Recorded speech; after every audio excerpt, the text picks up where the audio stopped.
Now, once you describe this to men, they go like, but then the question is, how long can I stay in the pussy? Well, thank you for finally asking the big question. You should have asked that 30 years ago. What? You missed out on everything.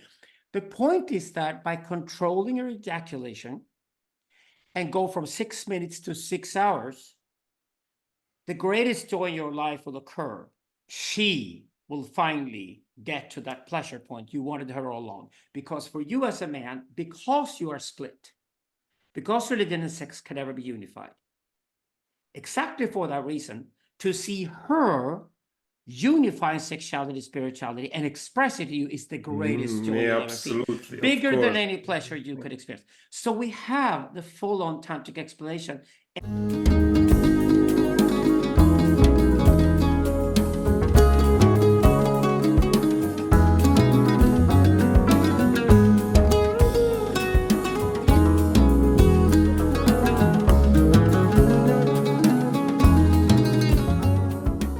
Hi everyone, my name is Balázs Kegel and this is the I Scientist podcast, where we explore artificial intelligence, the body and the soul.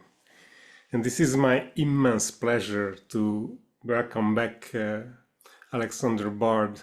We had a great conversation 2 weeks ago. It's out, you can check it out. But it was definitely not enough. We call it brotherly love at first Zoom. Yes, exactly. Yeah. It's like that's what happened. So yeah, I agree with you completely. We need to make a second episode, which starts now. Here we are. Yes. So I have probably too many topics or questions for this one, but we'll see. You said at the end that you want to know my yoga experience and how it's related to everything you're talking about in this tribology, and how it applies to groups of people. That's first topic. And then I want to talk about sex because we mentioned it several times. And I think it can be misunderstood perhaps for people who don't know that this is not, let's say, ordinary sex we're talking about. This is sort of like a spiritual exercise, at least for me. And I really want to explore this subject a little bit because it seems to me that could be a spiritual tool for this process and event. I totally agree. I'm actually working on a model, again, a dialectical triad of sexuality, spirituality, and religion. Amazing. So I think it's not going to. So you will inspire me to that conversation. I might even have to refer to this conversation when I write the book eventually, but we're working on that triad at the moment. So we'll see where that goes. Beautiful. So let's bring it on. Beautiful. And there is a third topic, which is about pyramids. I want to talk about pyramids and the sort of like my struggle as an engineer about what to build. And that's like a huge topic, I think, but maybe that's going to go in another episode. But maybe let's start with the yoga. So you asked me about my experience, so I can maybe explain it a little bit, how I got into yoga and what this latest experience was, and then we can get into let's say tribology. It will connect, I think, nicely to vertical and horizontal emergence that you talked about with John Vervaeke in a video that I saw. So my experience with yoga, I started in my 30s because I had a bad back, and this is usually how men start yoga. And I took it as like a stretching exercise, and I didn't really go very far. I had, massage therapy and yoga, and my bad back went away, but it came back when I was 45. So I went back, and then I started to look at the spiritual side of it. And recently I got into a training of a Hatha yoga, but it's a specific type of Hatha yoga called Iyengar, named by the guy who invented it or designed it. And there are a lot of tools in it, so it's really good for beginners because there are several positions where you cannot get in the beginning. We are not flexible enough. So you have a chair, you have bricks, you have blocks, and you have pillows to actually help you to maintain the positions. And it's also very, very slow and meticulous. And so you can stay in the position and observe yourself. And then I understood that this is not about exercise, but alignment. And the very technical, like we are also physics, and the physical idea is that we have bones that are on top of each other. And if they are like this, like this, like this, the muscle have to maintain your position even if you're just standing. Whereas if you align them, you use your muscle to align them, and the bones themselves will keep the structure. And that's plus a lot of stressing positions, like you want to develop a sort of portfolio of different positions where you can exercise this alignment.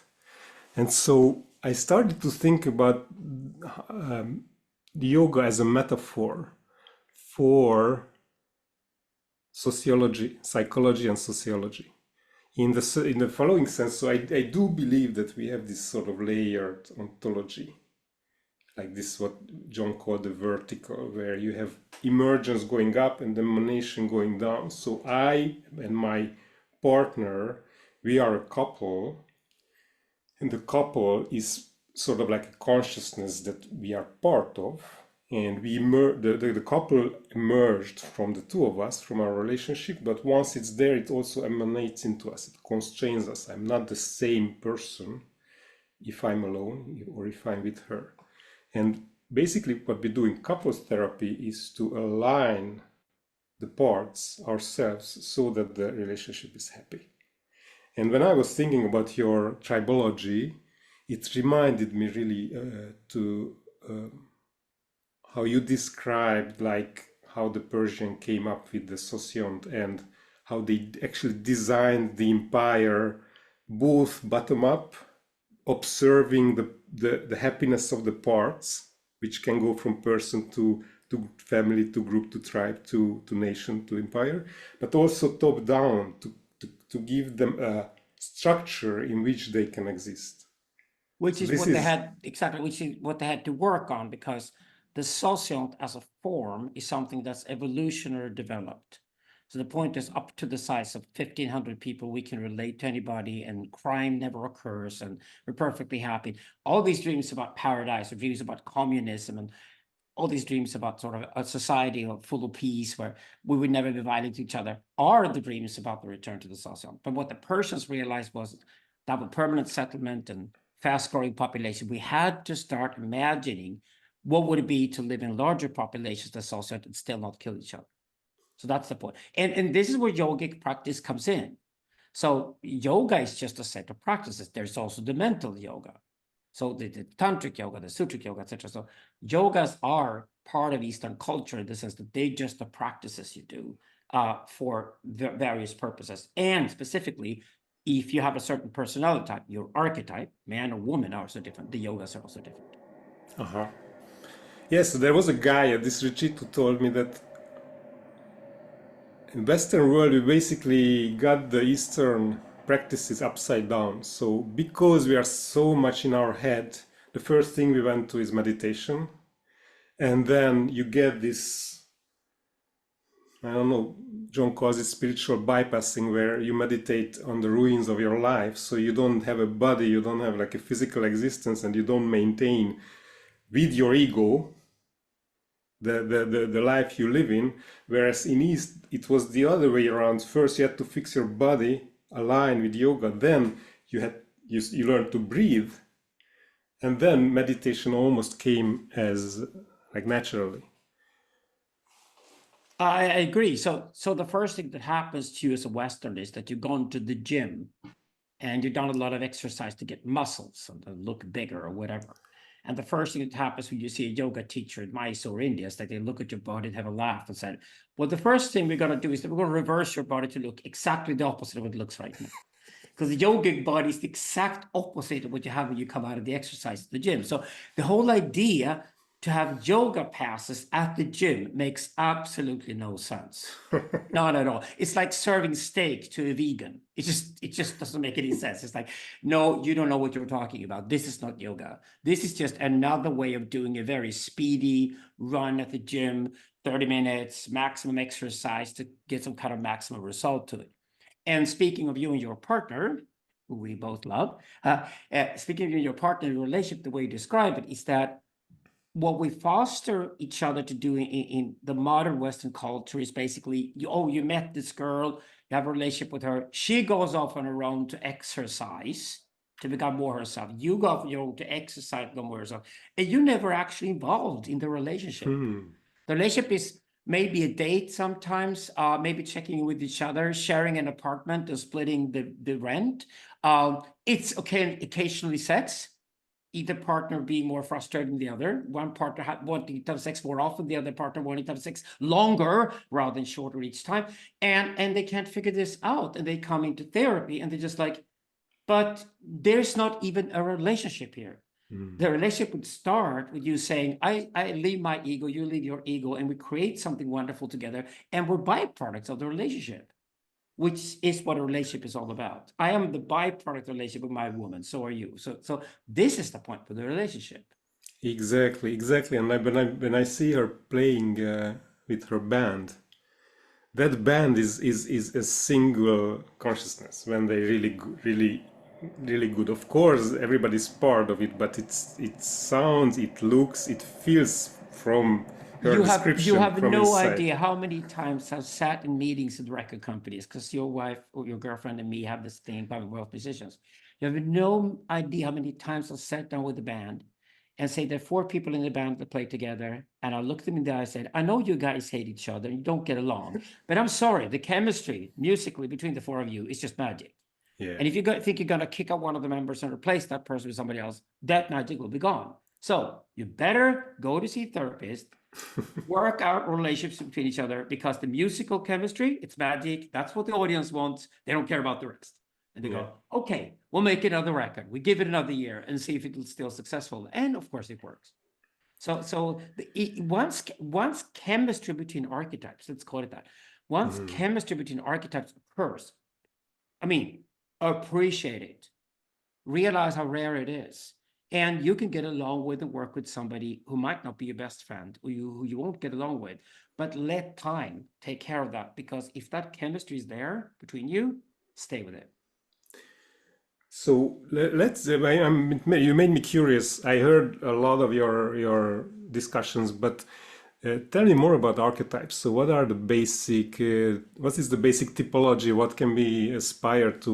What is the menu of archetypes when we grow up? Like we sort of. Well, it starts actually with the term science. So we have the natural sciences, starting with Newton. So that's like things you can measure and how things work. So you have physics, and then out of physics came chemistry, which operates on its own with the periodic table and everything else. So chemistry is not physics. And out of chemistry eventually came biology. At least on this planet that we live on, we have biology. So we have plants, we have animals, and they live in a cordial relationship with each other. The ultimate marriage is the one between plants and animals, because they just exchange nutrition and shit with each other in a loop that works. That's the plan. So once you see that bigger picture, then you discover that in the 19th century, people who were very eager to have a lot of power and influence, preferably indirectly, started inventing the social sciences. So first, psychology was invented. We usually credit William James in America with inventing it, in parallel with Sigmund Freud invented psychoanalysis in Europe. And they tried to turn psychoanalysis, psychology into social sciences. Eventually, psychoanalysis gave up on that and realized psychoanalysis is just an art form. I'm a psychoanalyst myself, as you know, and here's the thing, psychoanalysis is strictly an art. It's a work of art to do psychoanalysis. It's not a science. There's nothing scientific, because you cannot study human beings as if they were identical. Every human being is unique, and precisely because you study unique objects all the time, you cannot have a science about it. Science can only study that which is repeated. It cannot study that which is unique. It's like every relationship is unique, so it's almost like a marriage between a psychoanalyst and the client. Exactly. So for example, if you're going to deal with your wife, you have any problems, you need to sort it out. You need to see an artist. It's an art. It's arta in Sanskrit, for God's sake. Arta is like how things work. It's actually art. Yes. So the what happens after that is that once we're through with that and realize that the social sciences, from psychology on to sociology, ethnology, etc., all these sciences became tools for power. So what we got, this is why I'm a big fan of Michel Foucault, who basically exposed that the social sciences were never sciences. They were hijacked by the power system, and the different political ideologies, liberalism, capitalism, conservatism, socialism, communism, they all made these scientific claims. They made claims that they understood how human beings work. They made claims that they understood how society works, politicized everything, and basically to emphasize their ideologies, they tried to back up their ideologies by claiming the ideologies were scientific. This was all bullshit. There never were any social sciences. So I ran into a few psychologists like 20 years ago, discovered this. One of them is Greg Henriques, who's a good friend of John Farvarkis and a great friend of ours too. And what I loved about Greg's work is that he came to the conclusion that psychology needed reformation. Basically, in my terminology, that would be, maybe you could find you have a psychology which is a science. What if that's the case? And here's the trick. Because of the internet revolution, we have data. Data is perfect for science. Data is always data about human behavior. Because we have a lot of data about a lot of human behavior, we finally have a social science. And that social science today is called data anthropology. And now Greg Henriques is working on see if you can do that with psychology. And that's, of course, it starts from behaviorism, because it's the only thing within psychology which is scientifically verifiable. And you work from that. And we'll see eventually if the social sciences, even including sociology eventually, could be a science. I work with psychoanalysis and social analysis and their art forms. I study individual human beings as a psychoanalysis, and then I study society as a whole with social analysis, because they're artistic work. I'm a philosopher. So, but here's the trick. We can do data anthropology. Now, of course, philosophers are the ones who discover this. I'm not going to do the data anthropology. I'm a philosopher who's going to imagine what you can do with data anthropology. What if we could finally have a social science, a science about humans, especially humans in groups? And this is where anthropology comes into the picture, and archetypology. So human beings are different from one another. How are they different from one another? There's men and there's women to begin with. There's all types of men. There are all kinds of women. Okay, how are they different from one another? What kind of personality types do they have? So in my work, I go back to the sociont. Since we all evolutionarily came out of the sociont, we can all claim to be winners evolutionarily, otherwise we would not exist. Since we're winners evolutionarily, the question is then, what kind of archetypes are we born with? But these archetypes have to be grounded in the sociont, because over the last 5,000 years of civilization, not much has changed. So archetypology is the perfect term to describe that within humans, which changes very, very, very slowly. Everything changes. Everything is in flux. When it comes to human beings, what changes very, very slowly on an evolutionary scale, we call archetypology. And we're different archetypes. Whereas that which changes very quickly over time, for example, through the technological environment we live in, we call paradigmatics. And what's great with that is that we can use the word geneplex, our genetic makeup, our DNA, what we're born with, our genital organs and everything. All of that I'm born with is a geneplex. That does change, but very, very glacially. And that's archetypology. And especially it's fixed for you. That's something you cannot really Unfortunately, people say, so that's the timeless quality of being human. And here's the point. It's almost timeless, but not timeless. Just like in my work, I never use the word infinity. I say enormity, because nothing is infinite. But something can be enormous. But then say enormous instead of saying infinite, because the sloppy use of language confuses people constantly. And this is why archetypology is a great term for something that's only begun to happen. So what we're doing right now as philosophers, we're doing speculative archetypology. We're speculating on what kinds of men are there, what kind of women are there. And then we have a gold mine, and that is the history of culture itself. Literature, Shakespeare, the mythologies of the past, all those things. That gold mine, you know where Carl Jung was located? That gold mine, that cultural gold mine, is a good place to go because we then find archetypes that are repeated in just about every culture. And then we can find our own, we can mirror ourselves into those archetypes. And this is what polytheism essentially is. We call it iconology in Protestant event to say what it really is.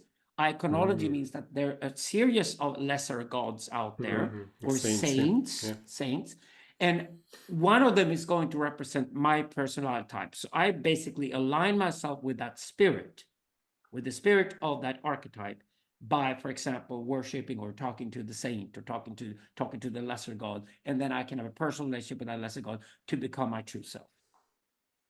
So interesting, because so I was at the psychology conference last week, and Richard Schwartz was there, the father of internal family system, who actually uses this sort of typology for analyzing personalities and helping people who have this, for example, really violent sides inside of them, and sometimes that violent side comes out and kills somebody and they go into prison.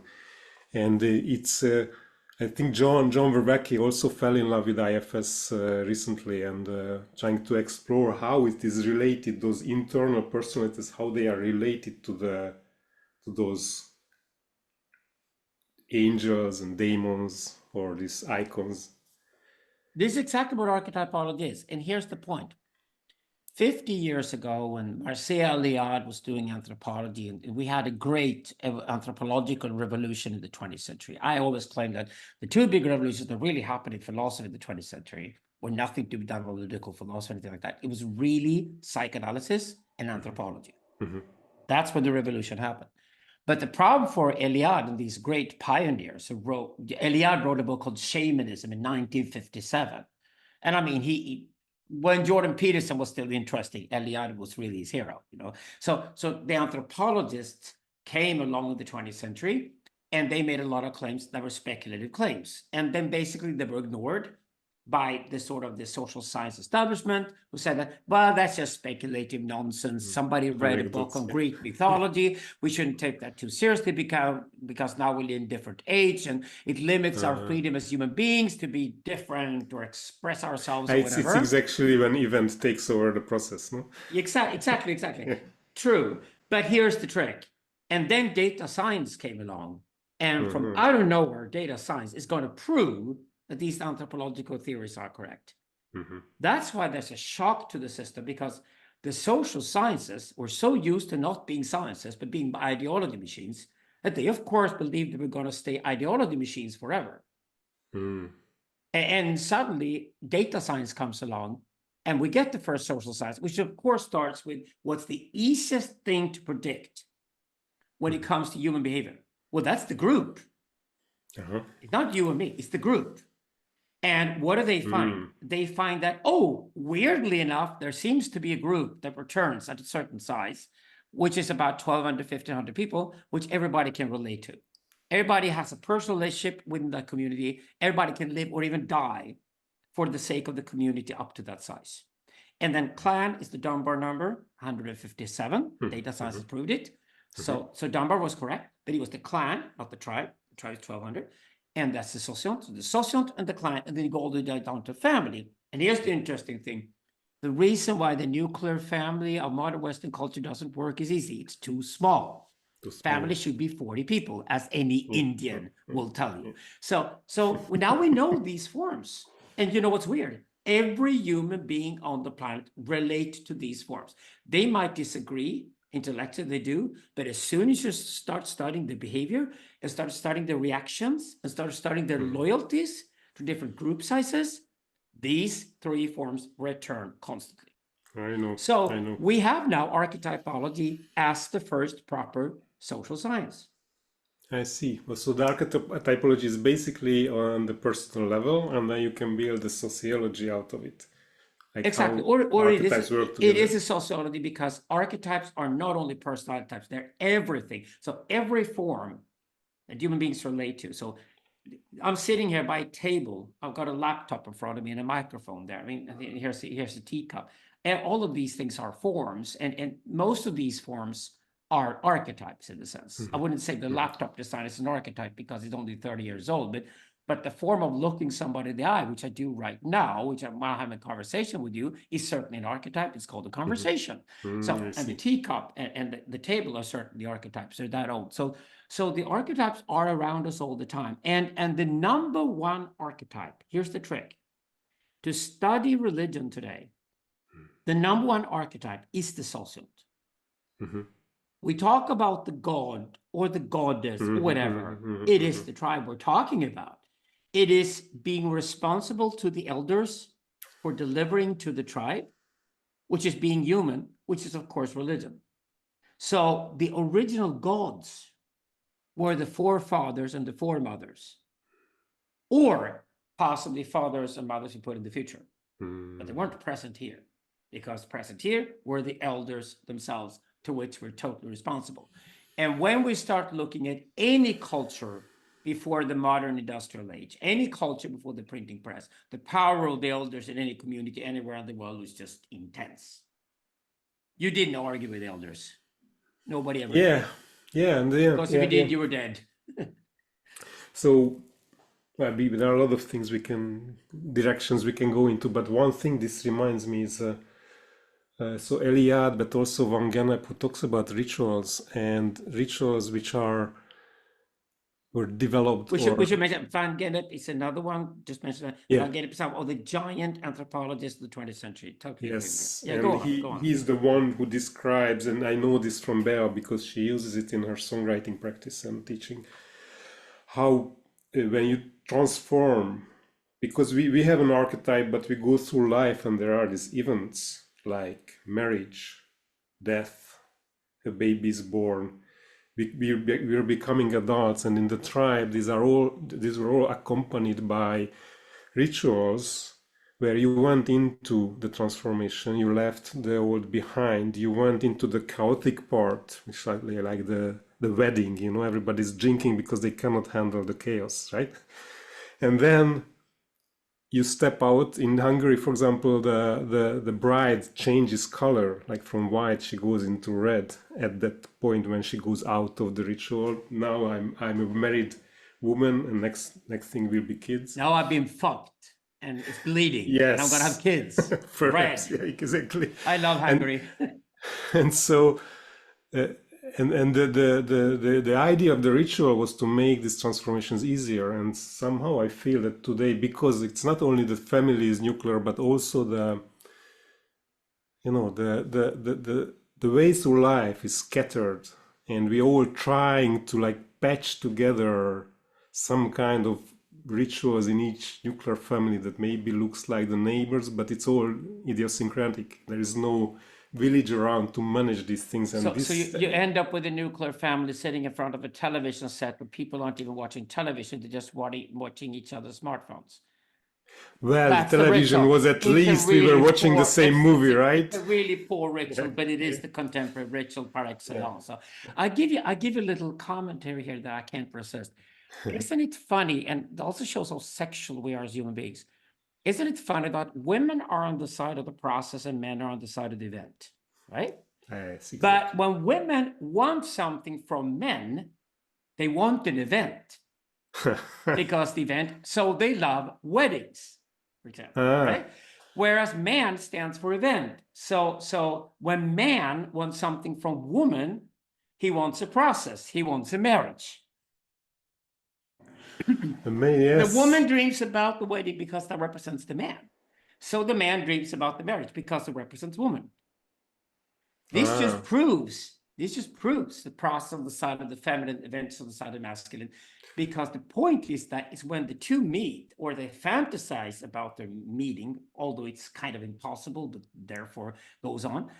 They fantasize about these things. So I always emphasize that the fact that men dream about a marriage and women dream about the wedding just proves the theory correct. Yeah. And so this is an amazing bridge to sex. Yes, true. Because last time you said it in terms of historical terms that when a society goes too much on the event side, they forget the process. Yes. Like Jesus is born, we are waiting, Jesus is dead, and we are waiting for the next event. And then Then all you can and then the event becomes an endless repetition, like we celebrate exactly. Easter So every year and Christ never returns. It's exactly. So madness. you Yeah. repeat the same event every year. Isn't it crazy how it describes like normal male sexuality? Like we are going into the act, going for the event, and the event happens, and then we replay it every X days or X weeks or how many times we make love to our partners. While women, when they sit on the sexual process, they can have multiple orgasms and they can, enjoy it for a long time without actually having the event that shuts down the process, right? Yes. And I mean, you're absolutely correct. This is a very good observation. Process and event are sexualized simply biologically. The female body is in itself a process. The male body is totally focused on the event. And because the male body is the negation of the female body, it also becomes the event. So this is actually how man and woman function. And you can even prove it by switching it with gay and lesbian relationship where the roles are changed. So this is why I mentioned earlier in this conversation tonight that what we're studying now is the relationship between sexuality, religion, and spirituality. yes. Now, that's a very, very potent triad, but they're three different things. For women, sexuality and spirituality are the same thing, and that name is mythos. Because women are whole and women are in the mythos at all times, and the mythos is the mix of sexuality and spirituality as well. So mythos is the one that, in your terminology, connects logos and ethos. Logos and pathos. Logos and pathos. Sorry. Pathos. So Yes. for you and me as a man, we're hopeless because we get so frustrated with our division. We get so frustrated having logos and pathos brains or whatever, and the split within us. So we have to get inside that pussy and finally feel unified with the whole for a brief moment while we're in there. Whereas woman is attracted to us because, oh, it's kind of weird with these men and they have their splits and they seem so cursed by them. And well, when they come over to me between my two tits, representing logos or pathos for the man, and two tits, and then go into the pussy, which is the wholeness, then suddenly they calm down and they get that sense of wholeness that they want to return to, like they return to their mother's womb. Right? So it's so deeply sexual, these things. And this is exactly what happens in the relationship. This is what happens in the sexual event for men. So it's really funny that this really is the case. But now, I understood that Zoroastrianism, Taoism, Buddhism, they were all communicating, and I know a little bit about Taoist sex, which I read a couple of books, and actually we are practicing it. And within this framework that you described, I was so happy to find this because finally, like a spiritual map on which I can put this practice we are doing. Otherwise, it's my sort of like spiritual practices were scattered all around. But so Taoist sex is about man learning to be a little bit more process-like. Yes. Right? Absolutely. Separating ejaculation from orgasm and basically sort of mimicking a little bit women's sexuality. And yeah. For me, this is key. This is key. Absolutely key. So put it this way. Because woman unites sexuality and spirituality. Sexuality and spirituality have to be divided somewhere. That is in the male brain. So the logos pathos separation for men is exactly what attracts women, because in a man, being fucked by a man, woman feels the separation of sexuality and spirituality, because to her, they're one of the same thing. But she gets a hint in the sexual experience that sexuality and spirituality are separated. Therefore, in our work, we're going to call the separation religion and sexuality. So we use the difference in the term religion and spirituality here. Basically, we're saying religion is what men do, spirituality is what women do. We use the terms that way because then we can allow to say that the difference between religion and spirituality is on the feminine side. It's a form of process, and it cannot differentiate itself from sexuality. Whereas on the masculine side, religion and sex are definitely different. They're not united, but they're boiling inside the male body, both of them at the same time. So the man cannot in himself separate, he cannot in himself unify religion and sexuality. So he has to go from religion to spirituality by doing the intercourse with the woman, and there he can temporarily feel the unity of sexuality, spirituality, to then pull out again. Now, once you describe this to men, they go like, but then the question is, how long can I stay in the pussy? Well, thank you for finally asking the big question. That's, you should have asked that 30 years ago. What? You missed out on everything. The point is that by controlling your ejaculation and go from 6 minutes to 6 hours, the greatest joy in your life will occur. She will finally get to that pleasure point you wanted her all along. Because for you as a man, because you are split, because religion and sex can never be unified, exactly for that reason, to see her unifying sexuality, spirituality, and express it to you is the greatest joy you'll ever feel. Bigger than any pleasure you could experience. So we have the full-on tantric explanation. And in Taoist sex, which is a perfect tradition to do this, that means the yang is split into the yang and the yang.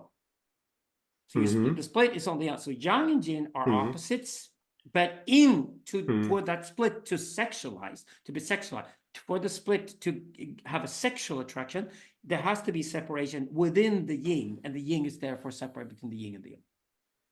I see. Okay, so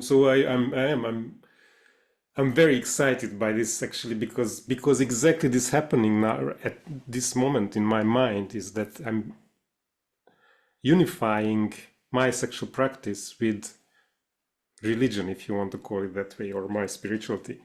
Yeah. And it's because there's meditation, but I think meditation takes us away from this. It's like it separates even more those two domains, and the body.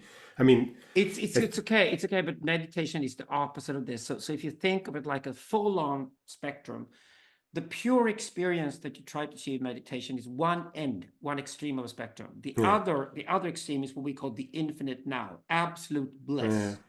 And absolute bliss, in modern context, absolute bliss, it's either achieved through sexuality or psychedelics. Yeah, or breathing. I recommend men to seek it in psychedelics with men when they seek it with other men. And when they then have a sexual relationship with women, they can also seek it through sexuality.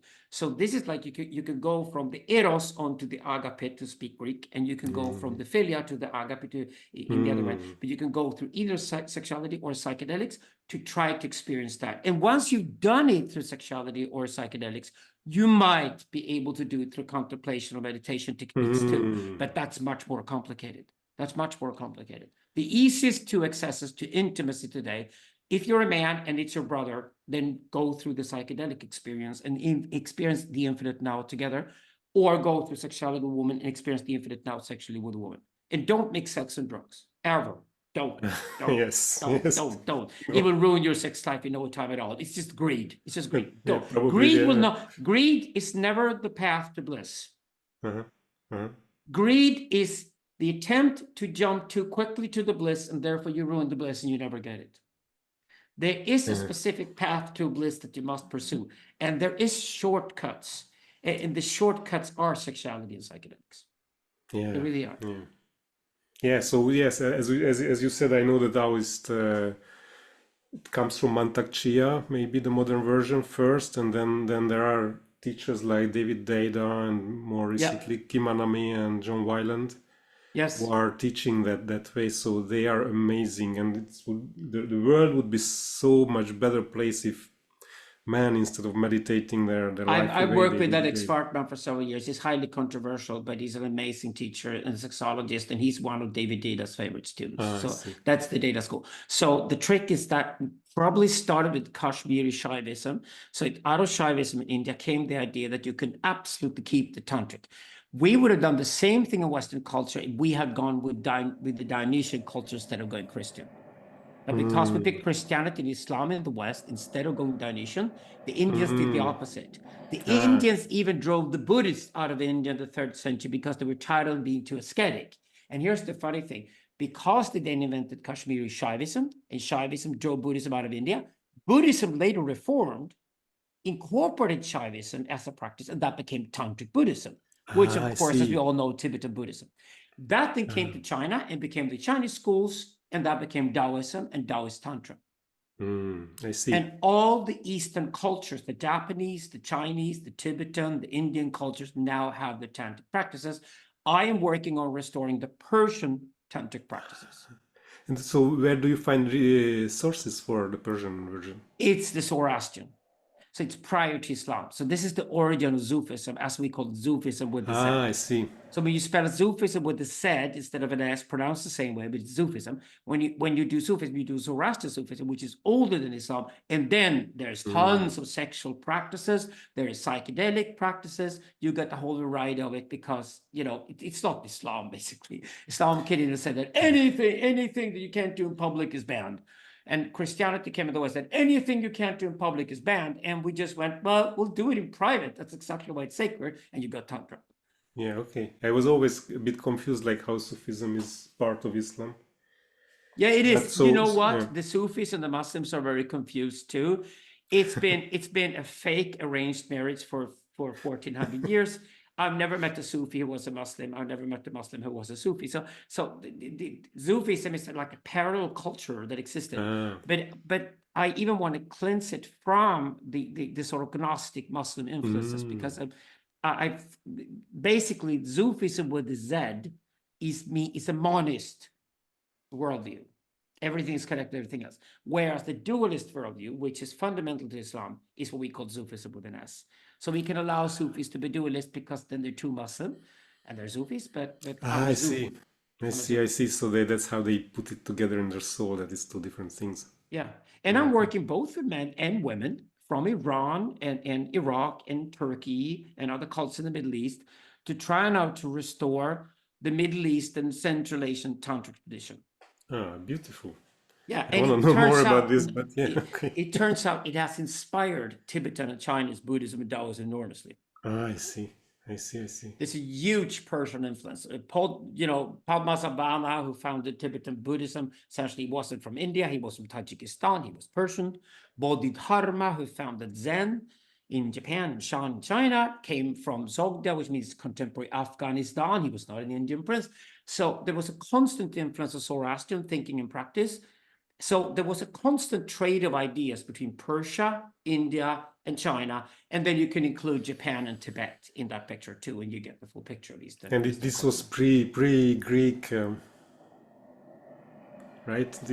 Because you're talking a lot about this. And by the way, there is a 6-episode sort of teaching of your process and event on parallax, which is beautiful. I suggest it to anybody. I will put the link in the comments, where when it for me it's on the level of the awakening from the meaning crisis, at least on the effect it had on me. And it was always weird to me when John described how the axial age happened, that there was the Greeks and there was the Hebrews, and somehow those two got married, and then you got Neoplatonism, and in your narrative of the history, they all came from Persia.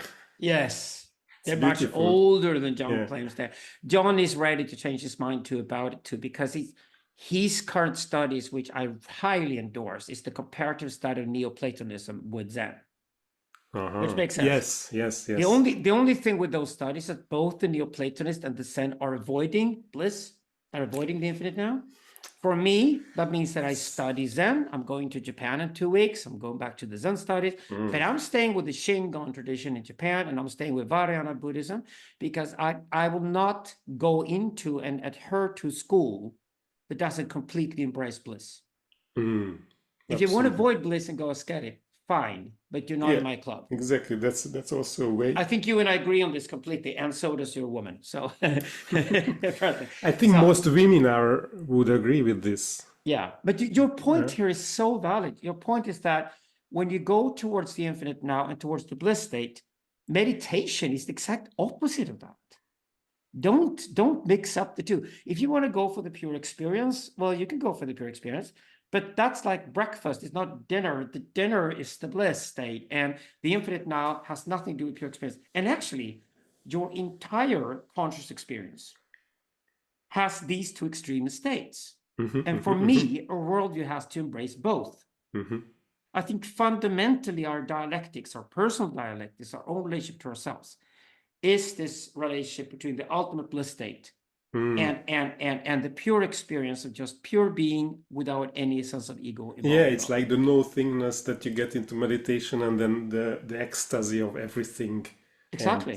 And, And since they're full on states, there's no need for an ego in any of them. So it's almost like the ego or the self appears in the dialectic relationship between them because they're incompatible.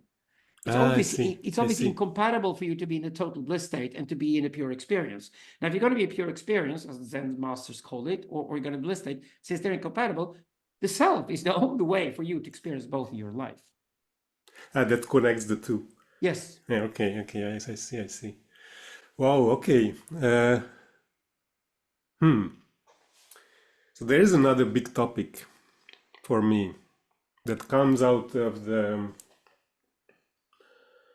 this the view of society and the groups and the family and the nation, etc., as their own consciousnesses that emanate into the people. And it's a long circle. It's a little bit complicated for me to describe, but I will give you the experience, right?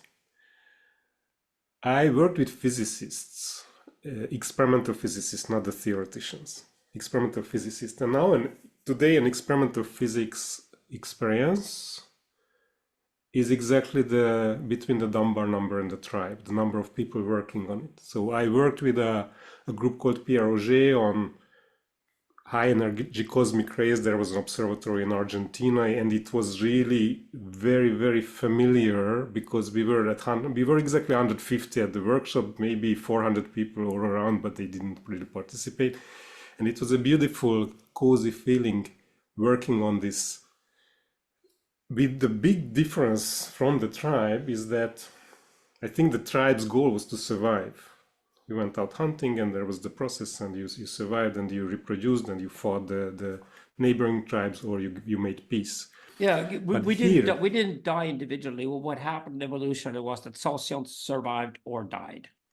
Yeah. So entire socients went down, or entire socients thrived and then multiplied, right? So you're absolutely correct. There was never a selfish gene. There was only a selfish socient.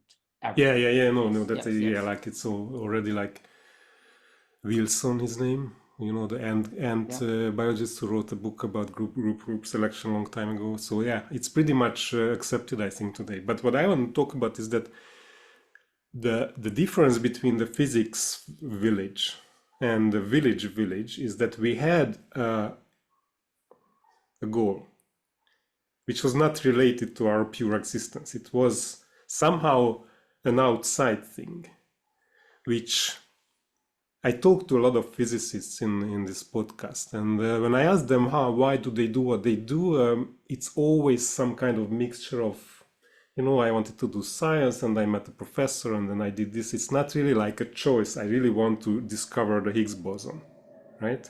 Or I want to work on cosmic rays. But somehow these groups get together and the goal is already defined. It really emanates into the group that we are going together towards this goal.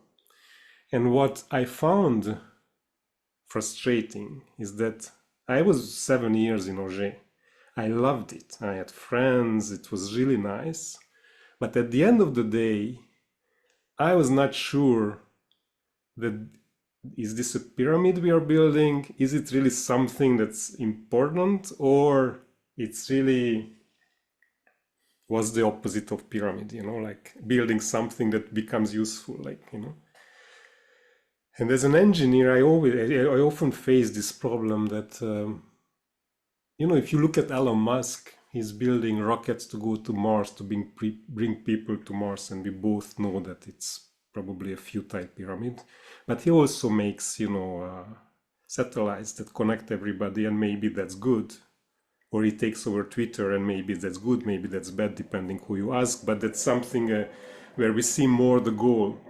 Whereas on some other projects where we just, as engineers, we are the hunters, right? We go down, we see a shiny object, we bring it home because maybe it will be useful for something. But I could never really know whether what I was building was really something important, useful or not. And then, were they both men and women at this place in Argentina when you were yeah, there, or yeah, mostly men? less women, but yeah, Yes, that's what. So that was a monastery, yeah, which sort of. has a sociontic form to be perfect, because the Uh-huh. sociont is calming for any human being, but it had a clear purpose, direction of where it was going, and a mission.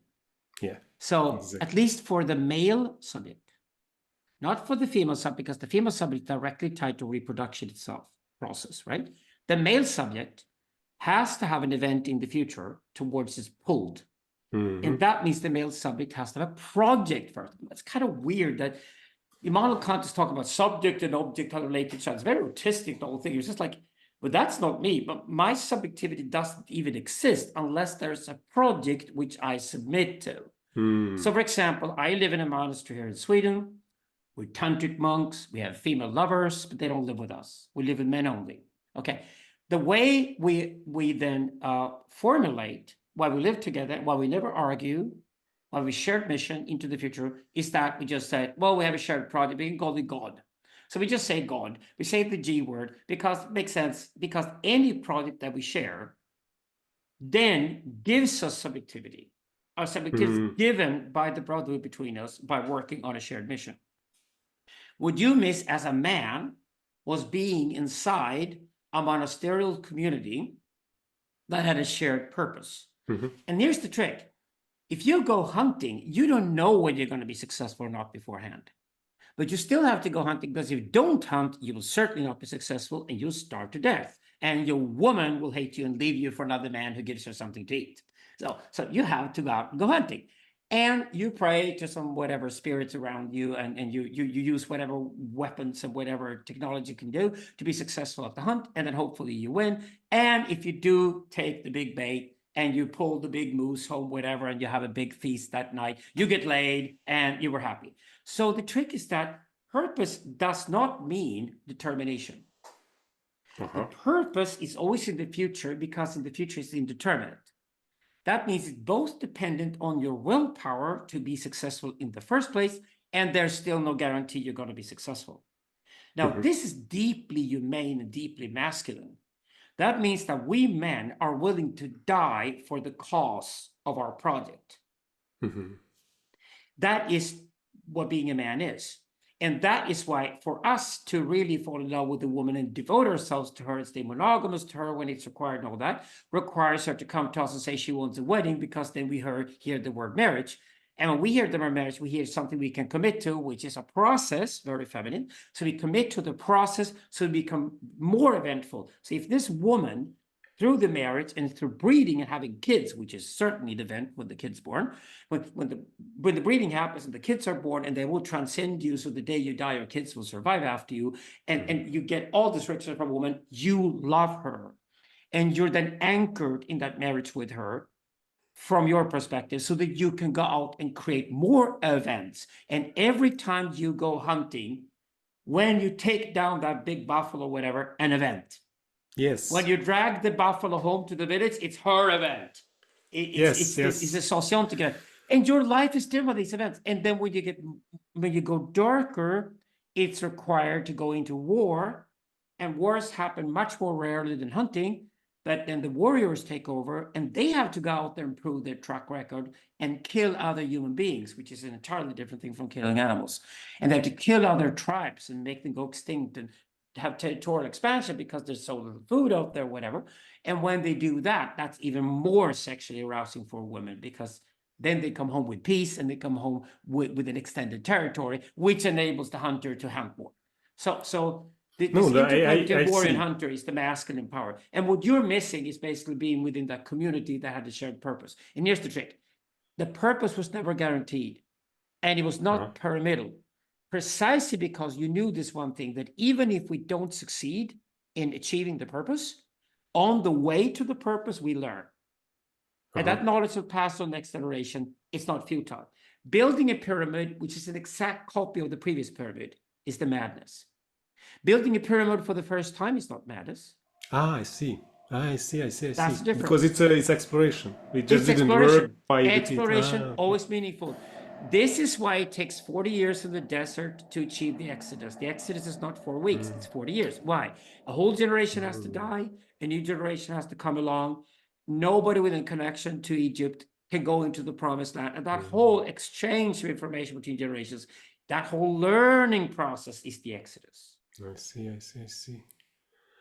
Okay, but I understand all this, and I actually, it wasn't very novel to me. The question I'm struggling with, where the project comes from.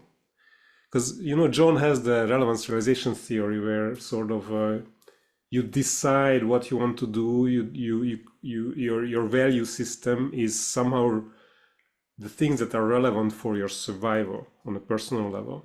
And then this can be maybe generalized to the sociont. Like what the tribe has a survival goal. I don't think you can get purpose out of relevance realization. I'm interested in where John's going to go next in his work, because for me, relevance realization, Alex Ebert came up with this term, problematicity, which I love. Relevance realization is just a realization that what you thought was relevant and that you automatically assumed and spent little energy on suddenly is no longer relevant. So relevance realization is really a switch in what's relevant. So it's like, what I thought was relevant, no longer I have to spend energy on constructing a new worldview. So it's phenomenology, fundamentally. Phenomenology is like, something is different from what it's supposed to be. I pay notice of it. Oh, two things are now different from my worldview. That's quite alarming. I'll spend a lot more energy on that, especially if the two abbreviations are related. And if a third exception to the rule appears, and the three exceptions are aligned, I kill my entire old worldview, that's a paradigm shift, and build a new worldview, guessing everything in between these three spots, because these three spots now stand out as relevance realizations in the bigger pattern. It's sort of like self-transformation. Yeah. So that's just survival, and that's just paradigm shift. That's just when I have to shift my worldview. So for example, I'm out in the forest hunting. Somebody has been a scout and told me there are no leopards around. But suddenly I saw a leopard skin somewhere. Then I saw two leopard skins. There's a whole fucking flock of leopards around me. I have to change my entire strategy that day and just survive from leopard attacks. Yeah. So I understand this. I understand this. So for me, I don't see, I see relevance realization as a great term, but the RR term that John uses, I don't think has anything to do with purpose in itself, because that's just adjustment. It's just adjustment strategy. It's called justification strategies in Greg Henrique's work. And that's what I see. So it's basically, it's phenomenology, not phenomenology actually operates. Yeah, okay. So phenomenology, but what I'm struggling with is the phenomenology of the group. And that's a group has a consciousness that I'm part of, but it's not me. And it's very hard for me to identify with the group's purpose.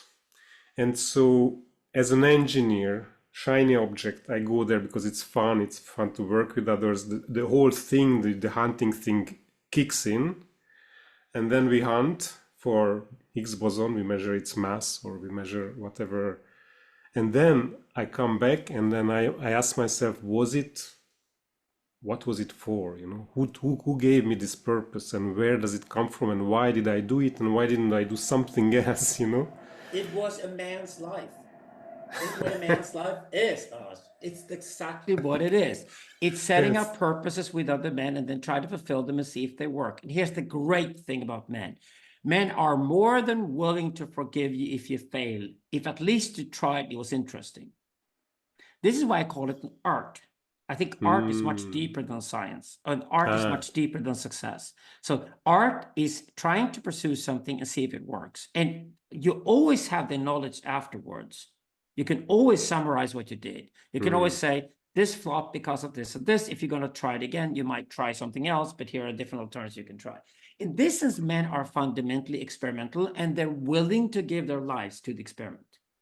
Yeah, exactly. I mean, they do. If we men are in a safe place, like women are like, I'm just going to do my routines today, and I'm going to carry the baby on the back of my back, and I'm going to live for 90 years and be a grandmother before I die. If men are confronted with the women's sort of reproductive worldview, where when she wants to be safe and then she just maintains things. If a man gets that worldview, we freak out. we go kill ourselves, some meaningless. It's just like, what? There's no purpose? Meaning there's no experiment, there's no playfulness, there's no risk. What? I'm a man. I'm born to take risks. I shrink and die from starvation if I do not take a risk. That's how we race car drivers. That's what men do mad. I've got a brother, 60 years old. He should stop driving race cars. He has accidents now because he's 60. I'm just trying to tell him, you're going to kill yourself unless you stop driving those fucking race cars. You're 60, act your age. But, you know, men are like that. Men take risks on a level that women never would. And this is because we don't feel we're alive unless we do, because we should. We are willing to give our lives to the experiment, because the experiment's higher purpose is prepare us for a new future, which is different from the past. And because that adaptability towards the future is completely a male responsibility, adapting ourselves to new possibilities is fundamentally male. Yeah, no, I understand all of this, but I still, so there was another part of my life when I was head of the Center for Data Science in Paris University. And we had to choose, we were the AI experts. And the goal was to give our expertise to sciences in their data processing or whatever super interesting projects. And we had like 20 different projects coming from, you know, chemistry, physics, astrophysics, etc. And we had to choose because we had like limited resources. And I was almost paralyzed in that choice, you know.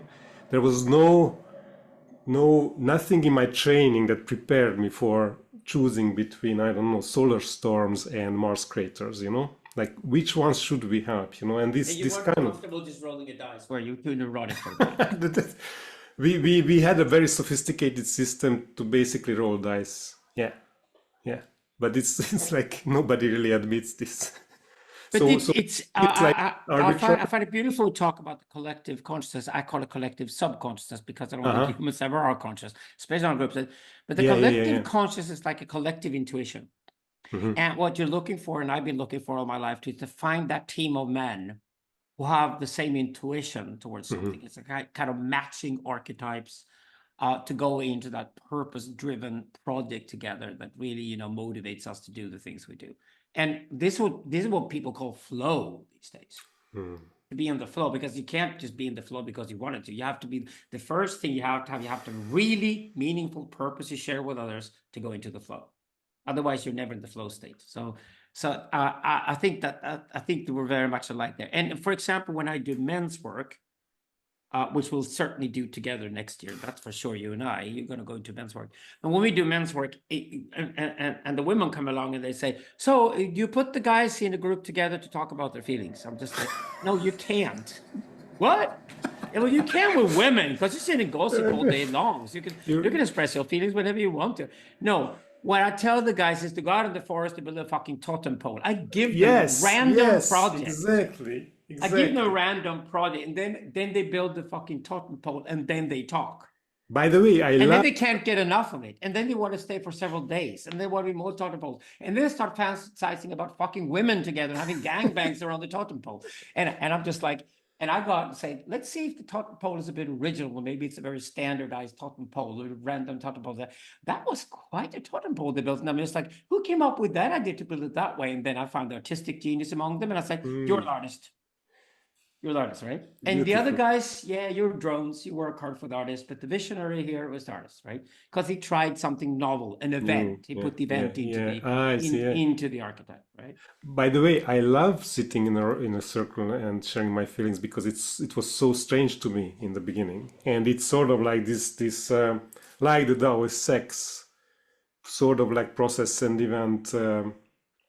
Dialectic and unified. Wait a second. We do not start a conversation, you and I, without stretching and doing things first. Yes. That is connecting first before we start talking. Yeah. That's the project. Yeah. It's very, very efficient. You're very smart. It only takes like a couple of minutes and we're done with. But we certainly do that first time before we talk. That's when we're so open when we start talking. That's the project. Yes. So without first, men don't talk. Exactly, but it was interesting for me to put like a feminine skin on me and try connect to my feelings. In the beginning I didn't even understand what they were talking about, like my feelings, what? Where do you feel this in your body? What? Like, I nowhere. agree with you, but always remember this fantastic little one-liner that I tell all my guys when they talk about dating and dating a woman and enjoying it. And I say that it's precisely when the woman looks in the eye and says that I don't feel you're really present with me right now. That's the And ultimate then shit test. The thing to panic. do is not to try to be present. The thing to do when she says that, when she says she's present, because her sexuality and spirituality are one, okay? She's present. The thing to do is to say, darling, that's your job. That's why I'm dating you. That's why I want to see a woman. I'm not a woman. I'm not present. I'm in the past and I'm in the future constantly. I can't really relocate myself to the present. And that's exactly why I love sitting with you. And then you look at her tits and she goes, oh, really? And you won her completely. That's the shit test. Don't ever try to be present with a woman when she says you're not present. I don't have the muscle to do that anyway. Exactly. This is what I mean with just sitting in a group and talking about your feelings. Yes, we have experience enough to be able to go to that point with women or men if asked to do. But for men, it's so much easier to have a project together. Yeah. So in men's work, there has to be a ritual. There has to be something you build towards. There has Yes. to be peak during Yes. And experience. yes. And this is And then they exactly can what I, integrate. Yeah. yeah, this is exactly what I felt. I do like movement medicine, which is like a free dance, sort of like 5 rhythms, and I love it and everything. But it's always something is missing. Like there is no. It's like flowing with the elements. It's pure process. Yeah. But without the And totem pole, not much is going to happen for us. Sorry. Are we going towards a third conversation, you and I here? probably. Probably. Brotherly love at second Zoom too. Listen, I'm going to go off to Japan Uh-huh. and I'm going to go to Vietnam this winter with a couple of my monks. And what I'm doing there is basically I'm doing my studies of Zen. Uh-huh. And I think just because Vietnamese and the Japanese varieties are the two end stations of Zen culture, it's a good comparative study to it. I would love to involve you in the sense that we can return to this topic in future conversations as well. Sure. That'd be wonderful. Absolutely. I'd love it. And Yeah. thank you very much for your time and everything. It's Well, thank you. And the more we talk, the more I will listen to you and shut the fuck up myself. thank you. Getting there. You have tons of wisdom in Thank you, you. brother. Say it again. You have tons of wisdom in you. Thank Yeah. you. So at least we unite physics and spirituality. Women unite sexuality and spirituality. That's our advantage, I guess. Yes. Yeah. But religion and sexuality for a man, the two most important things in your life are religion and sexuality, and they will never be unified in you. You can jerk off to porn as much as you like. You're never going to find a unification of religion and sexuality. You actually have to visit a woman to experience that unification. Absolutely. Beautiful. And if they are unified, you're gay. Congratulations. All right. Yes. Okay. Big topics. Okay. Thank Yeah, you very big much, topics. Alexander. We'll return to them later. Certainly Yes. so. Yes. Amazing. Big love. Big love. Big love. Yes. Second Hug and episode everything. here soon out, and I look forward to a third episode coming up. Okay. Soon. Thank you very much. Brother. Thanks. Big love. Bye bye. Bye bye.